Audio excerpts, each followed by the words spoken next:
এক রাস্তা ধরে হাঁটতে থাকলেই পৌঁছে যাবেন 14টি দেশে। অবাক করা বিষয় হলেও সত্যি এমন সুযোগ পাবেন যদি আপনি বিশ্বের দীর্ঘতম হাইওয়ে ধরে চলতে শুরু করেন।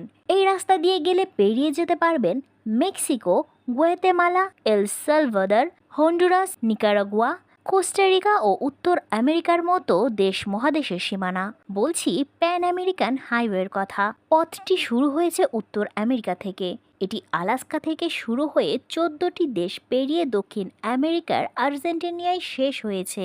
দৈর্ঘ্যের কারণে এর নাম গিনিস বুক অফ ওয়ার্ল্ড রেকর্ডসের তালিকাভুক্ত রয়েছে। এই রাস্তাটি তৈরির ধারণাটি প্রথম আছে 1923 সালে।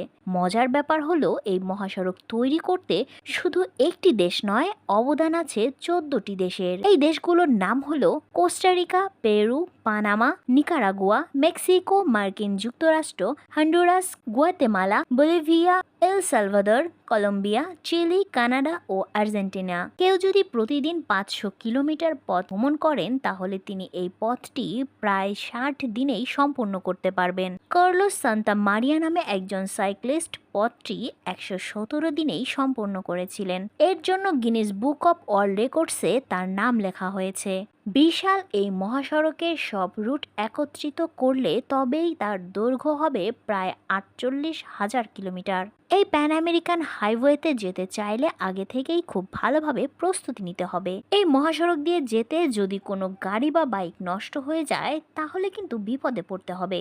এই মহাসড়কটি এতটাই দীর্ঘ যে সাহায্যের জন্য বিপদগ্রস্ত ভ্রমণকারীর কাছে পৌঁছতে অনেক সময় লেগে যায়। তাই এই পথ দিয়ে যাওয়ার পরিকল্পনা করলে নিজের সঙ্গে গাড়ি বা বাইক মেরামতের সব ধরনের সরঞ্জাম অবশ্যই রাখতে হবে, যা দিয়ে নিজের গাড়ির পাংচার বা ক্ষতিগ্রস্ত হলে মেরামত করে নেওয়া যাবে। আবার এই হাইওয়েতে গাড়ি চালানো সহজ নয়, কারণ হলো এটি বিভিন্ন অবস্থা ও এলাকার মধ্য দিয়ে চলে গেছে। কোথাও লম্বা মরুভূমি, আবার কোথাও দেখা মিলবে ঘন বনের। তাই গাড়ি চালানো অনেক জায়গায় বিপজ্জনক হয়ে ওঠে।